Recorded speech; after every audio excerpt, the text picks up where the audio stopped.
எல்லாருக்கும் வணக்கம். நான் உங்கள் ஹரி. எக்கனாமிக்ஸில் இன்ஃப்ளேஷன்ங்கிற டாபிக் தான் பார்த்துட்ருக்கோம். அதோட கடைசி வீடியோ தான் இந்த வீடியோ. ஓகேவா? இது வரைக்கும் இன்ஃப்ளேஷன் பார்க்காதவங்க அந்த வீடியோலாம் பார்த்துட்டு வாங்க. அப்போ தான் இந்த டாபிக் உங்களுக்கு புரியும். இந்த வீடியோவில் நம்ம என்ன பார்க்க போகிறோம்னு கேட்டிங்கன்னா, ஹவுசிங் ப்ரைஸ் இண்டெக்ஸ்னா என்ன, சர்வீஸ் ப்ரைஸ் இண்டெக்ஸ்னா என்ன, பிஸ்னஸ் சைக்கிள்னா என்ன. பிஸ்னஸ் சைக்கிளில் 4 ஃபேஸஸ் இருக்கும்: டிப்ரெஷன், ரெக்கவரி, பூமு, ரெசஷன். இந்த மாதிரி எல்லாமே நம்ம இந்த வீடியோவில் பார்க்க போகிறோம். இந்த வீடியோ தான் கடைசி வீடியோவாகவும் உங்களுக்கு இருக்க போகுது. அதனால் வீடியோவும் கவனமாக பாருங்கள். வாங்க வீடியோக்குள்ளே போகலாம். India maintenance 2 different version of HPI to track the real estate market. Real estate மார்க்கெட்டை ட்ராக் பண்ண 2 different version வச்சுருக்காங்க. ஓகேவா? அதாவது வீடோட ப்ரைஸ் வந்து இன்க்ரீஸ் ஆகும் இன்ஃப்ளேஷன் மூலமாக. அதை ட்ராக் பண்ண 2 different ரியல் எஸ்டேட் மார்க்கெட்டை ட்ராக் பண்ண 2 different வெர்ஷன் வச்சுருக்காங்கன்னு சொல்கிறாங்க. NHB ரெசிடென்ஸ், அதே மாதிரி RBI ஹவுஸ் ப்ரைஸ் இண்டெக்ஸ்ன்னு சொல்லிட்டு 2 different ட்ராக்கிங் வெர்ஷன் வச்சுருக்காங்க. ஓகேவா? அதே மாதிரி ஹவுசிங் ப்ரைஸ் இண்டெக்ஸ் எதெல்லாம் கால்குலேட் பண்ணுவாங்கன்னா, சொந்த வீடும் அது போக ரெண்ட்டு. ஓகேவா? சொந்தமாக லேண்ட் வாங்குறது அதோட ப்ரைஸ் இன்க்ரீஸ் ஆகுறதும், ரெண்ட்டும் நமக்கு ப்ரைஸ் இன்க்ரீஸ் ஆகிட்டு இருக்கும், அதையும் கால்குலேட் பண்ணுறது. அதை கால்குலேட் பண்ண 2 ட்ராக்கிங் மெத்தட் வச்சுருக்காங்க. NHB residence and RBI house price index அப்படின்னு சொல்லிட்டு. ஓகேவா? இப்போ இந்த NHB ரெசிடென்ஸ்னால் என்னென்னா, இது வந்து லான்ச் எப்போ பண்ணியிருக்காங்கன்னா, ஜூலை 2007 மும்பையில் லான்ச் பண்ணியிருக்காங்க. ஃபஸ்ட்டு மும்பையில் தான் எடுத்தோன்னு லான்ச் பண்ணியிருக்காங்க. இது வந்து நேஷ்னல் ஹவுசிங் பேங்க், ஓகேவா, இந்தியாஸ் ஹோம் லோன் ரெகுலேட்டர், இவங்க நேஷ்னல் ஹெல்த் ஹவுசிங் பேங்க் அவங்க தான் லான்ச் பண்ணியிருக்காங்க. அதே மாதிரி கரண்ட்லி டெவலப்பர் அவங்க தான். அதே மாதிரி கரண்ட்லி 50 ஸ்டேட்ஸ், இப்போ ஃபஸ்ட்டு மும்பையில் தான் லான்ச் பண்ணியிருக்காங்க. அதுக்கப்புறம் இப்போ வந்து கரண்ட்லி 15 சிட்டிஸ் வந்து இன்க்ளூட் பண்ணியிருக்காங்க. ஓகேவா? சாரி, ஸ்டேட் சொல்லிட்டேன். 50 சிட்டிஸ் வந்து இன்க்ளூட் பண்ணியிருக்காங்க. அதே மாதிரி 18 கேபிட்டல் இன்க்ளூட் பண்ணியிருக்காங்க. 37 ஸ்மார்ட் சிட்டிஸ் வந்து இன்க்ளூட் பண்ணியிருக்காங்க இதில், with plans to expand to 100. இதை வந்து 100 மாற்ற வந்து முயற்சி பண்ணிட்டு இருக்காங்க. ஓகேவா? அதே மாதிரி ஃப்ரீக்வன்சி அண்ட் பேஸ் இயராக எதை எடுத்துக்கிட்டா 2012 வந்து பேஸ் இயராக எடுத்துக்கிட்டு இதை பண்ணிட்டு இருக்காங்க. நம்ம பார்த்தோம், கமாண்டிங்னு ஒரு பேஸ் இயர் பண்ணிட்டு இருக்காங்க. அதே மாதிரி இதுக்கும் பேஸ் இயர் உண்டு. இதுவும் பேஸ் இயராக வந்து 2012 எடுத்திருக்காங்க. ஓகேவா? NHB does not currently compute a composite all India index. ஓகேவா? அதாவது ஒரு அகில இந்தியா குறியீட்டை வந்து இப்போதைக்கு NHB வந்து கணக்கிடலை அப்படின்னு சொல்றாங்க. நெக்ஸ்ட் பேஜ் பாருங்க. RBI house price index. RBI house price index எப்போ லான்ச் பண்ணியிருக்காங்கன்னு பார்த்தீங்கன்னா, 2007 மும்பை சிட்டியில் ஃபர்ஸ்ட் லான்ச் பண்ணியிருக்காங்க. அதுக்கப்புறம் ஒரு 10 மேஜர் சிட்டிஸில் வந்து அதை இம்ப்ளிமெண்ட் பண்ணியிருக்காங்க. ஓகேவா? இப்போ இதுக்கு முன்னாடி என்னன்னு பார்த்தோன்னா, இதுக்கு முன்னாடி NHB ரெசிடென்ஸ்ன்னு பார்த்தோம். NHB ரெசிடென்ஸ்னா பொதுவாக ஒரு வேல்யூ இருக்கும் நமக்கு வந்து. இப்போ நான் ஒரு லேண்ட் வாங்க போகிறேன்னா அதோட மார்க்கெட் வேல்யூன்னு ஒன்று இருக்கும். அதான் NHB ரெசிடென்ஸ். ஓகேவா? மார்க்கெட் வேல்யூன்னு ஒன்று இருக்கும். அந்த இடம் வந்து ஒரு ஸ்கொயர் ஃபீட் வந்து இவ்வளோக்குன்னு போகுது. ஒரு ஸ்கொயர் ஃபீட் வந்து 10,000 ரூபா அப்படின்னு போகுதுன்னு வச்சுக்கோங்க. 10,000 ஒரு ஸ்கொயர் ஃபீட் போகுதுன்னா அது வந்து மார்க்கெட் வேல்யூ. நான் அந்த 10,000 ரூபா கொடுத்து தான் அந்த ஸ்கொயர் ஃபீட்டை வாங்க முடியும். ஆனால் RBI ஹவுஸ் ப்ரைஸ் இண்டெக்ஸ் என்ன சொல்லுதுன்னா, அது என்னன்னா, அதுக்கு வந்து ஒரு ரெஜிஸ்ட்ரேஷன் வேல்யூன்னு ஒன்று இருக்கும். ரெஜிஸ்ட்ரேஷன் வேல்யூன்னா வருமான வரித்துறையில் ஒரு வேல்யூ இருக்கும், கவர்மெண்ட் வேல்யூன்னு ஒன்று இருக்கும். அதுதான் வந்து RBI ஹவுஸ் ப்ரைஸ் இண்டெக்ஸ். ஓகேவா?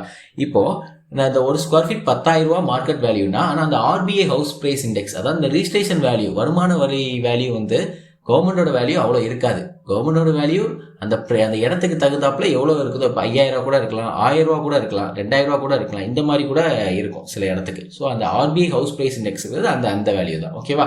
நம்ம கவர்மெண்டோட வேல்யூன்னு ஒன்று இருக்கும் ஒரு லேண்டுக்கு, அது போக மார்க்கெட் வேல்யூன்னு இருக்கும், அதுதான் NHB ரெசிடென்ஸ். ஓகேவா?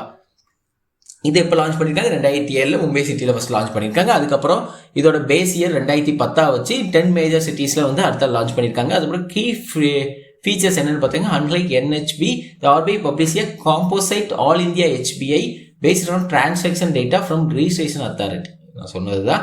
அதே மாதிரி objectives of HBI house price இண்டெக்ஸோட மெயின் அப்ஜெக்டிவ் என்னன்னு பார்ப்போம். டிரான்ஸ்பரன்சி, அதாவது helps buyers judge if a broker quote is realistic compared to general inflation. இன்ஃப்ளேஷனுக்கு ஏத்தாப்புல புரோக்கர் சொல்றது வந்து கரெக்டாக தான் இருக்குதா அப்படின்னு சொல்லிட்டு அதை கணக்கிடுறதுக்கும் இது ஹெல்ப்ஃபுல்லாக இருக்குது. ஓகேவா? புரோக்கர் வந்து இஷ்டத்துக்கு ஒரு ப்ரைஸ் சொல்ல முடியாது. இஷ்டத்துக்கு ஒரு ப்ரைஸ், அதாவது அதிகபட்சமாக இவங்க ஒரு மார்க்கெட் வேல்யூன்னு இருக்கும், அதையும் தாண்டி புரோக்கர் வந்து ஒரு ரேட் சொல்லும் போது அதையும் வந்து ஈஸியாக வந்து நம்மளால் கண்டுபிடிச்சிட முடியும். ஓகேவா? இது மூலமாக ஈஸியாக வந்து புரோக்கர் வந்து எக்ஸ்ட்ராவாக ப்ரைஸ் சொல்கிறாங்கன்னு கண்டுபிடிச்சிட முடியும். அதுக்கு இது யூஸ்ஃபுல்லாக இருக்குன்னு சொல்கிறாங்க. டிரான்ஸ்பரன்சி, அதே மாதிரி லெண்டிங் அக்யூரேசி, இது மூலமாக பேங்க்ஸில் லோன் கிடைக்கிறதுக்கு வந்து இந்த பேங்க்ஸ் லோன் கொடுக்கறதுக்கும் வந்து இது வந்து ரொம்ப ஹெல்ப்ஃபுல்லாக இருக்குது. அதே மாதிரி அசட் ட்ராக்கிங், அதாவது 90 நாள் வர அந்த லோன் எடுத்திருக்காங்க, அந்த லோனை ரிட்டர்ன் கட்டாமல் இருந்தால் அது 90 நாளுக்கு மேலே அது நான் பெர்ஃபார்மிங் அசட்ஸாக மாறும். அந்த அசட்டை வந்து ட்ராக் பண்ணவும் இது ஹெல்ப்ஸ் எஸ்டிமேட் நான் பெர்ஃபார்மிங் அசட் இந்த ஹவுசிங் செக்டர், அதுக்கும் இது ஹெல்ப்ஃபுல்லாக இருக்குது அப்படின்னு சொல்கிறாங்க. அப்புறம் ரிலிஜியல் இன்சைட்னா ரூரலில் ஒரு மாதிரி, அர்பனில் ஒரு மாதிரி ரேட் இருக்கும். ஓகேவா? அதை வந்து ஐடென்டிஃபை பண்ணுறதுக்கும் இது ஹெல்ப்ஃபுல்லாக இருக்குன்னு சொல்கிறாங்க. ஓகேவா? நெக்ஸ்ட் பேஜ் பாருங்கள். சர்வீஸ் ப்ரைஸ் இண்டெக்ஸ்னா என்ன? இப்போ நான் ஒரு ஹாஸ்பிட்டலுக்கு போகிறேன். ஓகேவா? ஹாஸ்பிட்டலுக்கு போகிறேன். இதுக்கு முன்னாடி நான் ஹாஸ்பிட்டலுக்கு போகும்போது என் டாக்டர் வந்து சர்வீஸ் சார்ஜ்னு ஒன்று வாங்கியிருப்பார், 100 வாங்கியிருப்பார். நான் இப்போ ஹாஸ்பிட்டல் போனேன்னா சர்வீஸ் சார்ஜ் 300 வாங்கினார். அதை வந்து கணக்கிறது தான் இந்த சர்வீஸ் ப்ரைஸ் இண்டெக்ஸுங்கிறது. ஓகேவா? அந்த இன்ஃப்ளேஷன் மூலமாக டாக்டர் ப்ரைஸ்லாம் இன்க்ரீஸ் ஆகுது, அதை கணக்கெடுக்கிறது தான் இந்த சர்வீஸ் ப்ரைஸ் இண்டெக்ஸுங்கிறது. இந்த tertiary sector contributes over 60% to India GDP, yet it is not represented in the WPA. 60% வந்து கான்ட்ரிபியூட் பண்ணாலும் இது WPAல இல்லை அப்படின்னு சொல்கிறாங்க. ஓகே, இந்த சர்வீஸ் வந்து எதில் இருக்குன்னா சிபிஏல இருக்குது. The need recommended by Abhijit Sen working group. Abhijit சென்னால் ஒர்க்கிங் குரூப் ஒன்று நம்ம பார்த்தோம், போன வீடியோவில் நம்ம பார்த்துருப்போம், அதை பார்க்காதவங்க பார்த்துருங்க. And the national statistical commission C Rangarajan. ஓகேவா? இது வந்து எதுக்கு யாராவது ரெக்கமெண்டில் வந்திருக்கா? அபிஜித் சென் ஒர்க்கிங் குரூப்பில் Abhijit Sen and national statistical கமிஷனில் ரங்கராஜன் இவங்களோட ரெக்கமெண்டில் தான் இதை வந்து இம்ப்ளிமெண்ட் பண்ணியிருப்பாங்க. கரண்ட் ஸ்டேட்டஸ் பார்த்தீங்கன்னா there is no single national SBI yet. ஓகேவா? இது வரைக்கும் எந்த SBIயும் இல்லை அப்படிங்கிறாங்க கரண்ட் ஸ்டேட்டஸில். SBI sorry. அண்ட் எக்ஸ்பெரிமெண்டல் ஸ்டேஜ்னு பார்த்தீங்கன்னா since 2005-06 the Office of the Economic Advisor has developed experimental SBI for 7 specific sectors. அதாவது உங்களுக்கு SBIனா என்னன்னா சர்வீஸ் ப்ரைஸ் இண்டெக்ஸ். ஓகேவா? அது வந்து 7 ஸ்பெசிஃபிக் சர்வீஸ் இதை எடுத்துக்கிட்டு எக்ஸ்பெரிமெண்டலாக பார்க்கும்போது அது என்னெல்லாம் எடுத்து வச்சுருக்காங்க 7 அப்படின்னு பார்த்தீங்கன்னா ரயில்வே, போஸ்டல், ஏர், டெலிகாம், நெக்ஸ்ட் பேஜ் பாருங்கள், போர்ட்டு, பேங்கிங்கு, இன்சூரன்ஸ். இதெல்லாம் வந்து அவங்க வந்து மேஜராக ஸ்பெசிஃபிக்காக இந்த SBI எக்ஸ்பெரிமெண்டல் SBIயாக இதை சொல்லிட்டு இதை எடுத்திருக்காங்க இந்த 7மே. And support technical assistance is provided by world bank assistant economic reforms project. ஓகேவா? டெக்னிக்கல் அசிஸ்டன்ட் வந்து இவங்களால வந்து பரிந்துரைக்க ப்ரொவைட் பண்ணப்பட்டு இருக்கு அப்படின்னு சொல்கிறாங்க. அப்புறம் business cycle, introduction to business சைக்கிள்னா என்ன? Trade cycle. பிஸ்னஸ் சைக்கிளும் ட்ரேட் சைக்கிளும் ஒன்று தான். மார்க்கெட்டில் ஃப்ளக்சுவேஷன் ஏற்படும், மார்க்கெட் மேலே போகும் கீழே வரும், இந்த மாதிரி இந்த மார்க்கெட்டை வந்து ஐடென்டிஃபை பண்ணுறது, அதேமாரி இதை உட்நோக்கி பார்க்குறது, இது மூலமாக ஃபோர்காஸ்ட் பண்ணி இதை வந்து எப்படி வந்து அதில் இருந்து பாலிசி மேக்கிங் மூலமாக ஓவர் கம் பண்ணி வரது, இதுக்கெலாம் வந்து இந்த பிஸ்னஸ் சைக்கிள் வந்து ஹெல்ப்ஃபுல்லாக இருக்கும். பிஸ்னஸ் சைக்கிளில் வந்து என்ன நடக்குதுன்னு தெரிஞ்சால் தான் வந்து அதுக்கேற்றப்பல மார்க்கெட்டில் வந்து நம்ம என்ன இம்ப்ளிமெண்ட் பண்ண முடியுமோ அதுக்கேற்ற பாலிசிஸ் அண்டு டெவலப்மெண்ட்டை இம்ப்ளிமெண்ட் பண்ணி அதை வந்து ஓவர் கம் பண்ணி வர முடியும். The growth development link. Okay, அதாவது ஒரு க்ரோத்துன்னு எடுத்துக்கிட்டால் to enhance quality of life government must invest in social sectors, health, education. இந்த மாதிரி இன்வெஸ்ட்மெண்ட் பண்ணணும், இந்த மாதிரி இன்ஃப்ராஸ்ட்ரக்சரை நோக்கி போகணும், இப்போ ஹையர் இன்கம் ப்ரொவைட் பண்ணணும் அப்படின்னா real cross national product GNP இது வந்து அதிகமாக இருக்கணும். இது அதிகமாக இருந்தால் தான் வந்து இதெல்லாம் பண்ண முடியும். க்ரோத்துங்கிறது நமக்கு தேவை. ஓகேவா? நம்மளுக்கு க்ரோத்துங்கிறது தேவை. ரியல் கிராஸ் நேஷனல் ப்ராடக்ட் இருந்தால் தான் இந்த மாதிரி நம்ம ஹெல்த்து, எஜுகேஷன், இந்த மாதிரி சர்வீஸில் வந்து அதிகமாக இன்வெஸ்ட் பண்ண முடியும். ஹெல்த் இன்கம், ஹையர் இன்கம்லேயும் ப்ரொவைட் பண்ண முடியும். இந்த வெல்ஃபேரை நோக்கி, மக்களோட வெல்ஃபேரை நோக்கி நம்ம போக முடியும். நெக்ஸ்ட் பேஜ் பாருங்கள்.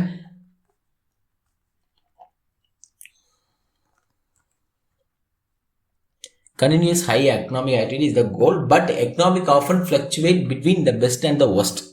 Okay.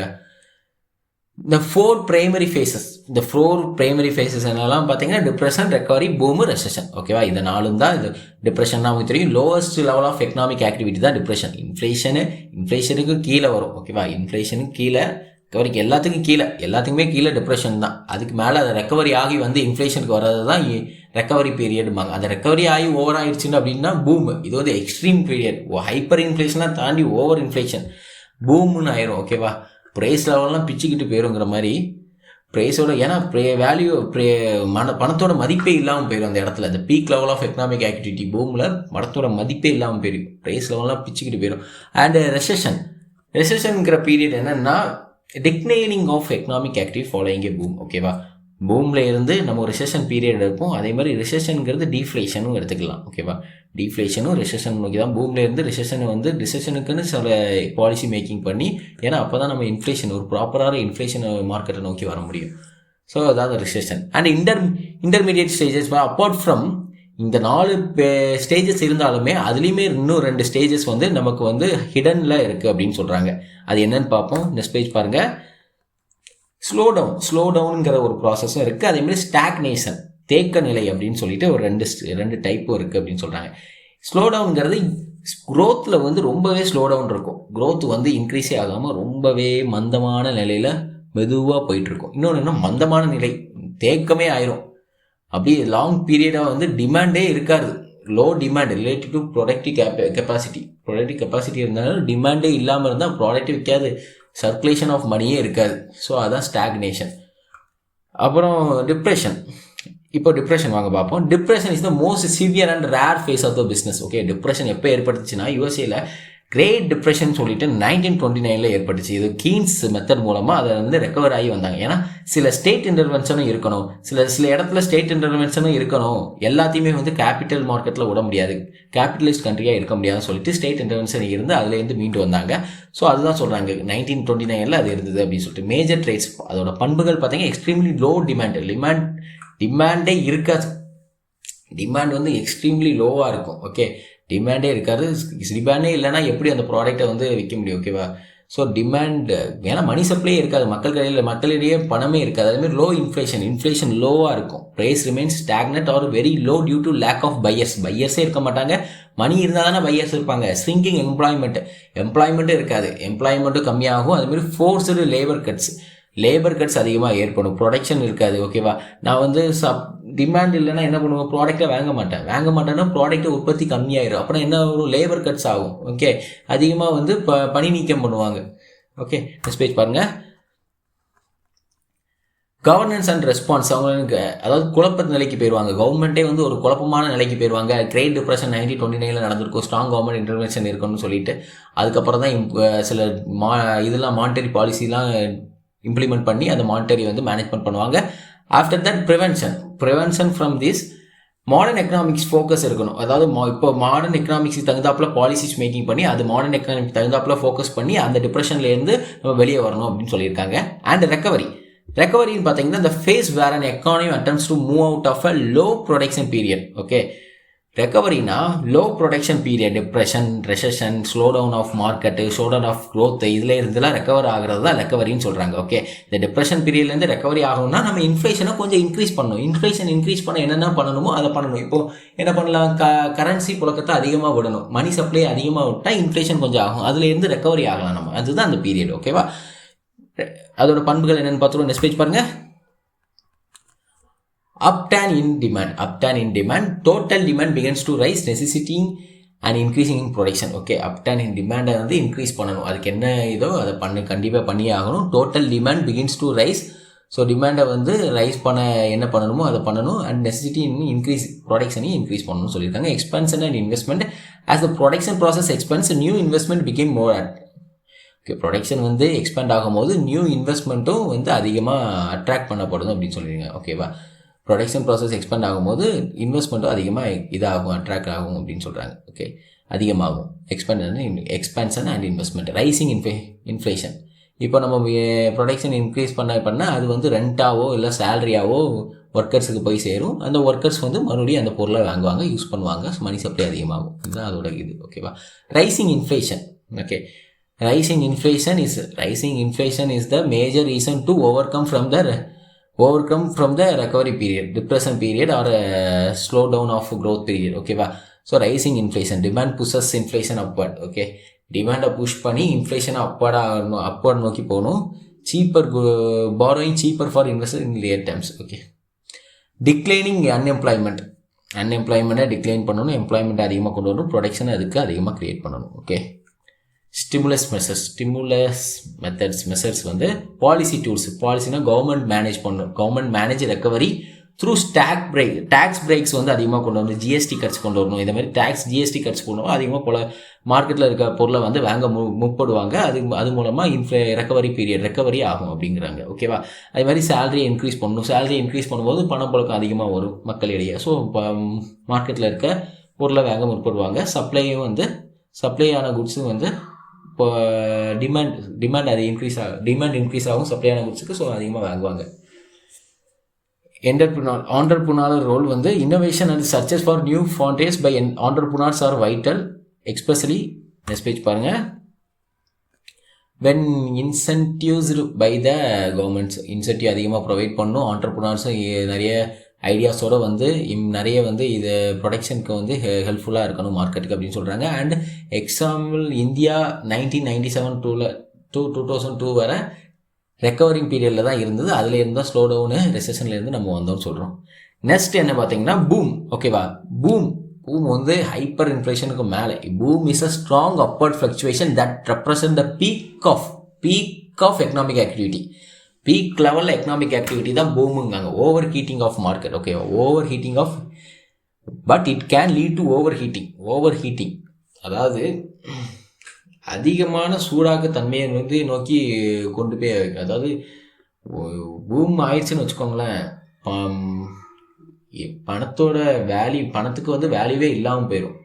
ஓகே, பணத்துக்கு வேல்யூவே இல்லாமல் போயிடும். டிப்ரெஷன் ஆயிடுச்சுன்னா என்ன ஆகும்? டிப்ரெஷன் ஆயிடுச்சுன்னா பணத்துக்கு வேல்யூ இருக்கும், ஆனால் பணம் இல்லாமல் போயிடும் மக்கள்கிட்ட. பூம் ஆயிடுச்சுன்னா பணத்துக்கு வேல்யூவே இல்லாமல் போயிடும். நான் மாற்றி சொல்லியிருப்பேன்னு நினைக்கிறேன், அதை மாற்றிக்கோங்க.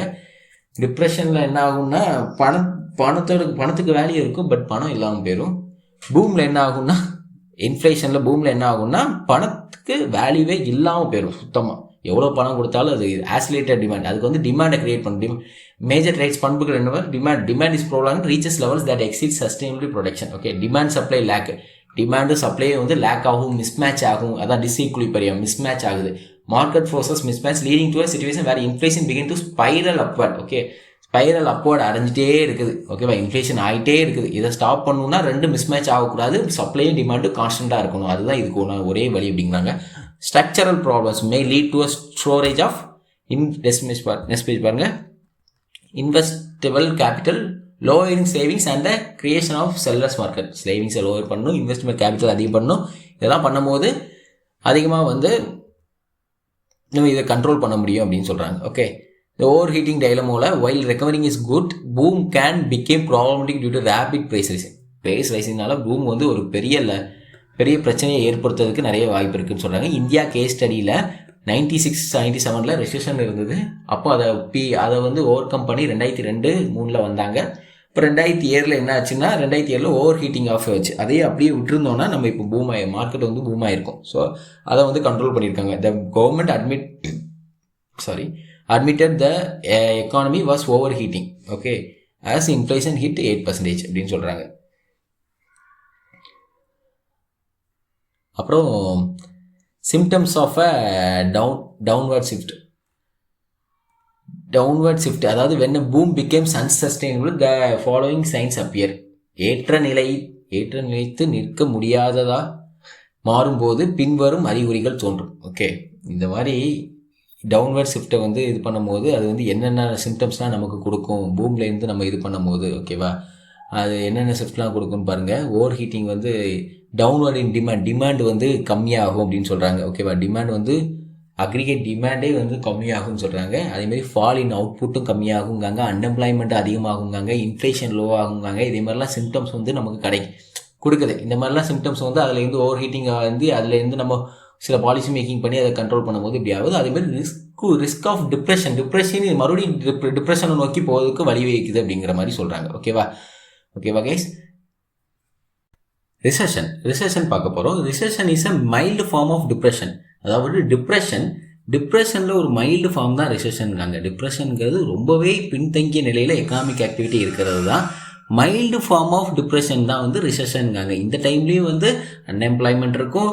அதாவது பணத்தோட மதிப்பு இருந்தாலுமே அந்த பணத்தோட புழக்கமே இருக்காது, மணி சப்ளையே மார்க்கெட்டில் இருக்காது. இதுதான் டிப்ரெஷன் லெவலில். அதான் மேஜர் ட்ரேட்ஸ் பண்புகள் பாருங்கள். டவுன்வர்ட் இன் டிமாண்டே இருக்காது. டிமாண்ட் இல்லாத காரணம் என்னன்னா மணி சப்ளை மக்கள் இடையில இருக்காது. நெக்ஸ்ட் பேஜ் பாருங்கள். லோ இன்ஃப்ளேஷன், அதாவது இன்ஃப்ளேஷன் லோவாக இருக்கும், prices remains low, so signs of further decline. Okay, அதே மாதிரி ரைசிங் அன்எம்ப்ளாய்மெண்ட் இன்க்ரீஸ் ஆகும். ப்ரொடக்ஷன் இன்க்ரீஸாக இருந்தால் தான், அதாவது டிமாண்ட் அதிகமாக, மணி சப்ளை அதிகமாக இருந்தால் தான் பொருளுக்கு டிமாண்ட் அதிகமாகும், சப்ளை அதிகமாகும், ப்ரொடக்ஷன்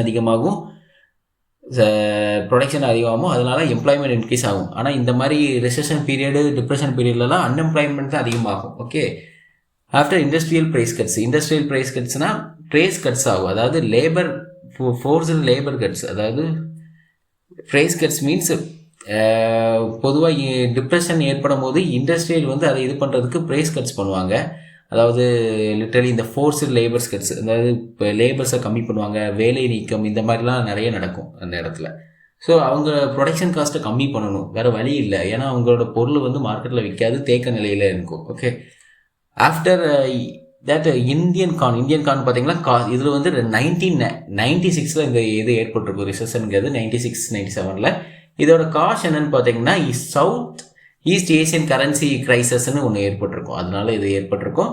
அண்ட் இம்பேக்ட் பார்த்தீங்கன்னா detailed economic reforms recovery was only achieved 2001-2002 தான் இந்த ரெக்கவரி வந்து அச்சீவ் பண்ணியிருக்காங்கன்னு சொல்கிறாங்க. ஓகே, நெக்ஸ்ட் பேஜ் பாருங்கள்.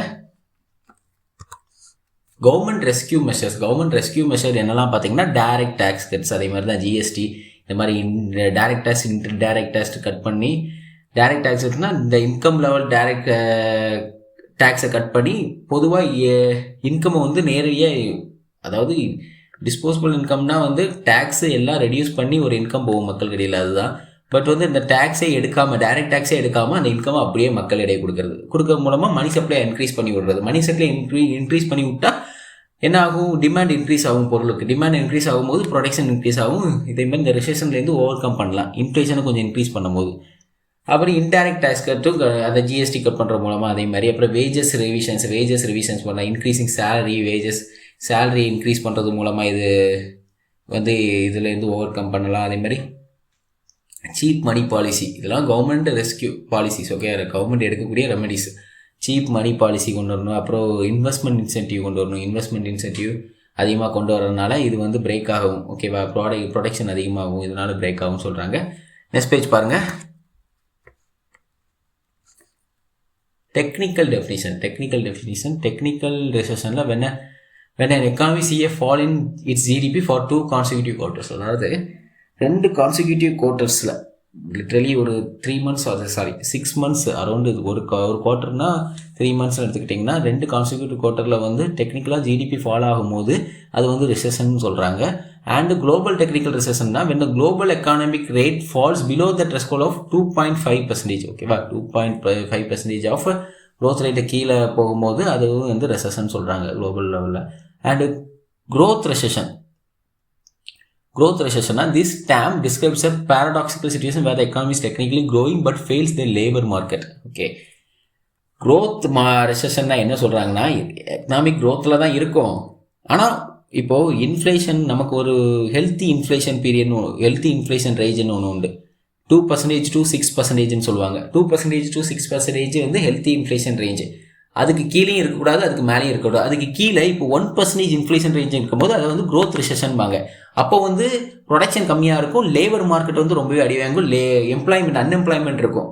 பட் வந்து க்ரோத்துங்கிறது இருக்கும், ஆனால் அது ரிசெஷன்லேயும் இருக்கும். ஓகேவா, பட் வந்து எவ்வளோ ப்ரொடக்ஷன் இருக்கும், ஆனால் வந்து எம்ப்ளாய்மெண்ட்டுங்கிறது வந்து கம்மியாக இருக்கும், அன்எம்ப்ளாய்மெண்ட் அதிகமாக இருக்கும். Okay, definition and economy growing at such a slow pace that more jobs are being lost than are being added. பார்த்தீங்களா, அதே தான் சொல்லியிருக்காங்க. அதே மாதிரி characterization real GDP shows gains but job growth is not existence or being destroyed faster than new creations. I mean the feelings, it feels like a recession to be public because of the lack of employment இருக்கிறனால recession வந்து இருக்குங்கிற மாதிரி சொல்கிறாங்க. இருக்கனால lack of unemployment இருக்கும், அதுதான் உணர்வு பூர்வமாக இது இருக்கும்னு சொல்கிறாங்க. It feels like a recession even though. Next page பாருங்கள். Even though data source advancement, data வந்து என்னதான் அட்வான்ஸ்மெண்ட் காட்டினாலும், ஓகே க்ரோத் ப்ராப்பராக தான் இருக்குன்னு காட்டினாலும், மக்களிடையே வந்து அந்த உணர்வுபூர்வமாக அந்த இது வந்து ஃபீல் ஆயிருக்காது. ஏன்னா வந்து அன்எம்ப்ளாய்மெண்ட், லேக் ஆஃப் அன்எம்ப்ளாய்மெண்ட் இருக்குல்ல, அதனால அப்படி இருக்கும்னு சொல்கிறாங்க. அதை US economy experience this between 2002 2003 US economy இதை எக்ஸ்பீரியன்ஸ் பண்ணாங்க அப்படின்னு சொல்கிறாங்க. அண்ட் டபுள் டிப் ரிசெஷன் என்னன்னா அதே தான். டபுள் டிப் ரிசெஷன் வந்து அதே மாதிரி தான். பட் வந்து ரிசெஷன் இருக்கும், மறுபடியும் வந்து ரிசெஷன்லேருந்து மீண்டு வந்துடும். ரெக்கவரி பீரியட் ஆகி இன்ஃப்ளேஷன் ப்ராப்பராக ஆகிடும், மறுபடியும் இன்ஃப்ளேஷன் ஆயிரும், மறுபடியும் ரிசெஷன் ஆயிரும். இது வந்து டபிள்யூ மாதிரி ஆகும். போயிட்டு ரிசெஷன் போயிட்டு மறுபடியும் இன்ஃப்ளேஷன் ஆகிட்டு மறுபடியும் ரிசெஷனுக்கு வந்துடும். ஓகேவா? இது வந்து ஒரு ஒஸ்ட் கேஸ் சினாரியோன்னு சொல்கிறாங்க. ஓகேவா? Worst case scenario, recession followed by short lived recovery which is then followed by another recession அப்படின்னு சொல்கிறாங்க. ஓகே, அதுதான் சொல்கிறாங்க. அந்த ஜிடிபி க்ரோத் வந்து slides back to negative. GDP growth இருக்கும், அது மறுபடியும் நெகட்டிவ் வந்துடும். Only 1 or 2 quarters of positive growth. 3 மாதம் 6 மாதம் வரை அந்த க்ரோத் இருக்கும், மறுபடியும் கீழே வந்துருங்கிறாங்க. ஓகே, இதோட காரணம் என்னன்னு பார்த்தா usually driven by slow down in demand. டிமாண்டில் ஸ்லோ டவுன் ஆகும்போது லே ஆஃப் அதிகமாகும். ஓகேவா? ஸ்பெண்டிங்கை கட் பண்ணுறதுக்கு, ஃபர்மில் ஸ்பெண்டிங்கை கட் பண்ணுறதுக்கு லே ஆஃப் அதிகமாக பண்ணுவாங்க. லே ஆஃப் அதிகமாக பண்ணும்போது இந்த மாதிரி ஏற்படும் சொல்கிறாங்க. இதோட காசஸ் அதாவது தான் சொல்கிறாங்க. நெக்ஸ்ட் பேஜ் பாருங்கள். Impact it creates a cycle of fear and speculation moving the economy in deeper longer lasting slump where recovery becomes extremely difficult. இது வந்து பெரிய இம்பேக்ட் ஏற்படுத்தும். ஓகேவா? இது பெரிய இம்பேக்ட் ஏற்படுத்தி மறுபடியும் வந்து டிப்ரெஷன் கூட போக வாய்ப்பு இருக்குங்கிற மாதிரி சொல்கிறாங்க. லாங் லாஸ்டிங்காக இருந்தால் இந்த இதை வந்து ரெக்கவர் பண்ணுறது ரொம்பவே கஷ்டம். ஹிஸ்டாரிக்கலான euro zone faced fears of double dip. இந்த டபுள் டிப் இதை யூரோப்பியன் கண்ட்ரிஸ் ஈரோ ஜோன் வந்து எக்ஸ்பீரியன்ஸ் பண்ணாங்க 2013 கிரைசஸில் அப்படின்னு சொல்கிறாங்க. And recession versus depression. டிப்ரெஷனும் மோர் ஓவர் ஒன்று தான். பட் டிப்ரெஷனுங்கிறது எக்ஸ்ட்ரீமு, ரெசஷனுங்கிறது சிவியாரிட்டி கம்மி. Okay, mild to severe. ஆனால் இது டிப்ரெஷனுங்கிறது எக்ஸ்ட்ரீம் லெவல் ஆஃப் ரொம்ப தேக்க நிலையை அடைஞ்சிடும். ஓகேவா? ஒன்றுமே மார்க்கெட்டில் டிமாண்ட் இருக்காது, ஒன்றுமே இருக்காது, ஒரு மணி சப்ளையே இருக்காது, மக்களிடையே பணமே இருக்காது. ஓகேவா? அந்த மாதிரி ஆயிடும். ரிசெஷனுங்கிறது மைல்டு லெவல் ஆஃப் டிப்ரெஷன் தான் ரிசெஷன். ஓகே, அதே மாதிரி டியூரேஷன் பார்த்தீங்கன்னா ஜென்ரலி ஷார்ட்டர். இது வந்து கம்மியான டைமில் தான் இருக்கும், இது லாங் டேர்மாக நீடிக்கும். அதே மாதிரி பிஸ்னஸ் ஸ்ட்ராட்டஜின்னு வேணும் price cuts to sustain. Price cuts பண்ணுவாங்க. ரிசெஷன் போடுவோம், ப்ரைஸ் கட்ஸ் பண்ணும்போது அது சஸ்டெயின் ஆகும். ஆனால் இதில் வந்து ஃபோர்ஸ்டு லேபர் கட்ஸ், இதில் வந்து லேபர் கட்டே நடக்கும், லே ஆஃப்லாம் நடக்கும்னு சொல்கிறாங்க. நெக்ஸ்ட் பேஜ் பாருங்கள். கண்ட்ரோல் வந்து இது மேனேஜபிள் வியா பாலிசிஸ் மூலமாக இதை மேனேஜ் பண்ணிடலாம். பட் இது வந்து அப்படி கிடையாது, லிட்டி கவர்மெண்ட் கண்ட்ரோல், அரசு கட்டுப்பாடு குறைவு அப்படின்னு சொல்கிறாங்க. குழப்ப நிலைக்கு அரசை வந்து லீட் பண்ணும் அப்படிங்கிறாங்க. ஓகேவா? குழப்ப நிலைக்கு லீட் பண்ண கண்ட்ரோல் பண்ணுறது ரொம்பவே கஷ்டம், டிப்ரெஷன்லேருந்து மீண்டு வர்றது. கன்க்ளூஷன் வந்து அண்டர்ஸ்டாண்டிங் ஃப்ளக்சுவேஷன்னா ஃபஸ்ட்டு என்னன்னு தெரிஞ்சுக்கணும். The fluctuation in production levels of economy that occur above and below the trend of its equilibrium level. ஓகேவா? மேலேயும் போகும், கீழேயும் வரும், அதான் ஃப்ளக்சுவேஷன் ஏன் ஏற்படுது எக்கானமியில் அப்படின்னு கேட்டிங்கன்னா, எக்ஸ்பர்ட் என்ன சொல்கிறாங்கன்னு கேட்டிங்கன்னா, எக்கனாமிக் இன்ஸ்டெபிலிட்டி அண்ட் அன்சர்டனிட்டி. ஓகேவா? அதாவது ஃப்யூச்சரில் என்ன நடக்கும்னு சொல்லிட்டு லாஜிக்காக வந்து நம்மளால் ப்ரிடிக்ட் பண்ண முடியலை, அப்படின்னு ஃபோர்காஸ்ட் பண்ண முடியலன்னு சொல்லிட்டு இப்படி இருந்தாங்கன்னா அது ஏற்படும் சொல்கிறாங்க. இந்த uncertainty discourse investment which ultimately reduce growth in the long term. Investment எதில் பண்ணணுங்கிற ப்ராப்பரான ஐடியா இல்லைன்னா இது ஏற்படும். ஓகேவா? Economic instability and uncertainty. Next பார்த்தீங்கன்னா லேக் ஆஃப் கிரியேட்டிவ் டிஸ்ட்ராக்ஷன். ஓகேவா? இன்னோவேஷன் இருக்கணும், ப்ராப்பராக என்ன டெக்னாலஜி இன்வெஸ்ட் பண்ணணும், நியூ ஐடியாஸ் இருக்கணும், பிஸ்னஸ் என்ன மாடல், என்ன பிஸ்னஸ் தேவையோ அதில் இன்வெஸ்ட்மெண்ட் பண்ணணும். இல்லைனா ஓவரால் ப்ரொடக்ஷன் வந்து ஸ்லோ ஆகும், இதனால் வந்து ஏற்படும் அப்படிங்கிறாங்க ஃப்ளக்சுவேஷன். அதேமாதிரி ஆன்டி இன்ஃப்ளேஷனரி கவர்மெண்ட் பாலிசி. சில இன்ஃப்ளேஷனை கண்ட்ரோல் பண்ணதுக்கு சில கவர்மெண்ட் பாலிசி இம்ப்ளிமெண்ட் பண்ணுவாங்க, அது மூலமாக இது வந்து இன்ஃப்ளேஷனே வந்து ஸ்டாப் ஆயிரும். ஓகேவா? பொருளாதாரமே வந்து மந்த நிலைக்கு போயிடும். அதாவது இன்ஃப்ளேஷனுங்கிறது ஒரு பொதுவாக நமக்கு தேவைன்னு சொல்லியிருந்தோம். 2 to 6% ஆஃப் இருக்கணும், அது வந்து மெதுவாயிரும். ஓகேவா? இன்ஃப்ளேஷனே இல்லாமல் ஸ்டாப் ஆயிரும், அதுவும் இந்த ஆன்டி இன்ஃப்ளேஷனரி கவர்மெண்ட் பாலிசிஸ்னால. வென் ஜென்ரல் எலெக்ஷன்ஸ் வரும்போது இதே மாதிரி நடக்க வாய்ப்பு இருக்குது, இந்த மாதிரி நடக்கும் அப்படின்னு சொல்கிறாங்க. ஓகே, மேனேஜ் பப்ளிக் ப்ரெஷர்ஸும் பை ஸ்டெபிலைசிங் ப்ரைஸஸை ஸ்டெபிலைஸ் பண்ண, எலெக்ஷன் வரும்போது ப்ரைஸஸை ஸ்டெபிலைஸ் பண்ண இந்த மாதிரி வந்து நடக்கிறதுக்கு வாய்ப்பு இருக்குது. சில பாலிசிஸ் கொண்டு வருவாங்க ப்ரைஸஸை ஸ்டெபிலைஸ் பண்ணுறதுனா, அது மூலமாக இது நடக்கும்னு சொல்கிறாங்க. அப்புறம் அன்ஃப்ரோசன் டிசாஸ்டர், எதிர்பாராத பேரழிவு. அப்படின்னா கொரோனா வந்து ஒரு பேரழிவு தான், அது ஒரு பேண்டமிக்ஸ், அதுவும் பேரழிவு தான் வரும். இந்த மாதிரி ஃப்ளட்டு வந்து, அதே மாதிரி சுனாமி, இந்த மாதிரி சில எக்ஸ்ட்ரீம் ஃபேக்டர். ஓகேவா? இந்த எக்ஸ்டர்னல் ஃபேக்டர்ஸ்னால ட்ரிகர் பண்ணி அது மூலமாக வரக்கூடியது. அதனாலேயும் வந்து கண்ட்ரோல் பண்ண முடியாது. இந்த மாதிரி காரணங்களாலும் வரும்னு சொல்கிறாங்க. ஓகேவா? இந்த மாதிரி காரணங்களாகவும் ஃப்ளக்சுவேஷன் வந்து ஏற்படுதுன்னு சொல்கிறாங்க. ஓகேவா? நெக்ஸ்ட் பேஜ் பாருங்கள். Final summary of business cycle stage. Final summary என்ன பார்த்தீங்கன்னா பூம், ரிசெஷன், டிப்ரெஷன், இன்னொன்று என்ன பார்த்தோம்னா ரெக்கவரி. ஓகேவா? இந்த 4 தான் பார்த்துருக்கோம். இதில் டிமாண்ட் வந்து பார்த்தீங்கன்னா டிமாண்ட் வந்து பீக்கில் இருக்கும். பூமில் வந்து டிமாண்ட் பீக்கில் இருக்கும். ப்ராடக்டோட டிமாண்ட் வந்து பீக்கில் இருக்கும். மணி சப்ளைலாம் பீக்கில் இருக்கும். ஏன்னா மணி சப்ளை அதிகமாக இருக்கும். பணத்துக்கு வந்து வேல்யூ தான் இருக்காதே தவிர மணி சப்ளை அதிகமாக இருக்கும். ஓகேவா? எம்ப்ளாய்மெண்ட் வந்து அதிகமாகவே இருக்கும். ஓகேவா? பூமில் வந்து எம்ப்ளாய்மெண்ட் வந்து அதிகமாக இருக்கும். ஏன்னா இது வந்து ஹைப்பர் இன்ஃப்ளேஷன் தான். பூம்னா லிட்டரலி ஹைப்பர் இன்ஃப்ளேஷன் ஞாபகம் வச்சுக்கோங்க. அதுமாதிரி ஹை ஓவர் ஹீட்டிங். ஓகேவா? இன்ஃப்ளேஷன் வந்து ஹையாக இருக்கும். அதுமாரி கவர்மெண்ட்ஸ் ஆக்ஷன் வந்து டைட்டர் மானிட்டரி பாலிசிங்காக இருக்கும். மானிட்டரி பாலிசி வந்து பணப்புழக்கத்தை கண்ட்ரோல் பண்ணுறதுக்கு எவ்வளோக்குள்ள மானிட்டரி பாலிசிஸ் வந்து டைட் பண்ணி கண்ட்ரோல் பண்ண முடியுமோ பணப்புழக்கத்தை, அதேமாதிரி மணி சப்ளையை கண்ட்ரோல் பண்ணுறதுக்கு நிறைய டைட்டர் மானிட்டரி பாலிசிஸ் வந்து இம்ப்ளிமெண்ட் பண்ணுவாங்க. அப்புறம் ரிசெஷன் பார்த்தீங்கன்னா ஃபாலிங், டிமாண்ட் வந்து ரொம்ப ஃபாலிங் ஆகும். டிக்ளைனிங், எம்ப்ளாய்மெண்ட் வந்து டிக்ளைன் ஆகும், எம்ப்ளாய்மெண்ட் இருக்காது. இன்ஃப்ளேஷன் வந்து ஃபால் ஆகும். டேக்ஸ் கட்ஸ் பண்ணுவாங்க. இதனால் இன்ட்ரெஸ்ட் கட்ஸ் பண்ணுவாங்க. இது மூலமாக இன்ட்ரெஸ்ட் கட்ஸ், டேக்ஸ் மூலமாக மணி சப்ளை இன்க்ரீஸ் பண்ணலாம். அதுலேருந்து ஓவர் கம் ஆகலாம். ரிசெஷன்லேருந்து ஓவர் கம் ஆகலாம்னு சொல்லிட்டு. அப்புறம் டிப்ரெஷனில் வந்து extremely low. Okay, extremely demand வந்து எக்ஸ்ட்ரீம்லி லோவாக இருக்கும். Employment critically low. ரிசெஷனே ஃபாலிங் ஆகுது, எம்ப்ளாய்மெண்ட் டிக்ளைனிங் ஆகுதுன்னா டிப்ரெஷனில் எப்படி இருக்கும்? ரொம்பவே லோவாக இருக்கும். ஓகேவா?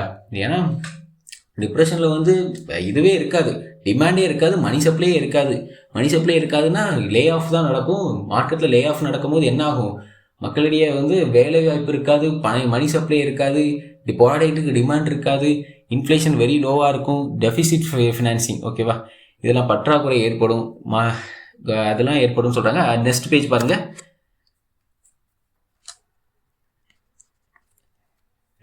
ரெக்கவரி வந்து ரைசிங். ஓகேவா? என்ன ரைசிங் பார்த்தீங்கன்னா டிமாண்ட் ரைசிங். ஓகே, டிமாண்ட் வந்து ரெக்கவரி ஆகும்போது ரைசிங் ஆகும். அதேமாதிரி எம்ப்ளாய்மெண்ட் கொஞ்சம் கொஞ்சமாக இம்ப்ரூவ் ஆக ஆரம்பிக்கும். அதேமாதிரி இன்ஃப்ளேஷனும் கொஞ்சம் கொஞ்சமாக ரைஸ் ஆக ஆரம்பிக்கும். ஓகேவா? கவர்மெண்ட் ஆக்ஷன் பார்த்தீங்கன்னா ஸ்டிமுலஸ் பண்ணணும். என்ன ஸ்டிமுலஸ் பண்ணுவாங்க? இன்ஃப்ளேஷனை இன்டியூஸ் பண்ணுற என்னென்ன பண்ணணுமோ அந்த ஸ்டிமுலஸ் தான் அவங்க பண்ணுவாங்க. இன்சென்டிவ் அதிகமாக ப்ரொவைட் பண்ணுவாங்க. அதே மாதிரி அதிகமாக மணி சப்ளைக்கு என்னென்ன ஸ்டிமுலஸ் பண்ண முடியுமோ அதெல்லாம் பண்ணுவாங்கன்னு சொல்லியிருக்காங்க. ஓகேவா? இன்ஃப்ளேஷன் அவ்வளோதான். ஓகேவா? இன்ஃப்ளேஷன் டாபிக் இது ஒரு எக்கனாமிக்ஸில் இன்ஃப்ளேஷன் டாபிக் நம்ம முடிஞ்சது. இதுக்கப்புறம் அடுத்த டாபிக் நம்ம பார்ப்போம். ஓகேவா கைஸ்? இதுக்கப்புறம் இந்த வீடியோ முடிச்சக்கப்புறம் நீங்கள் வந்து இன்ஃப்ளேஷன் நம்ம வெப்சைட்டில் இன்ஃப்ளேஷன் டாப்பிக்கான டெஸ்ட் இருக்கும் அவைலபிளாக. அதை நீங்கள் போட்டு பாருங்கள். அது ரொம்பவே ஹெல்ப்ஃபுல்லாக இருக்கும். Thank you guys, thank you.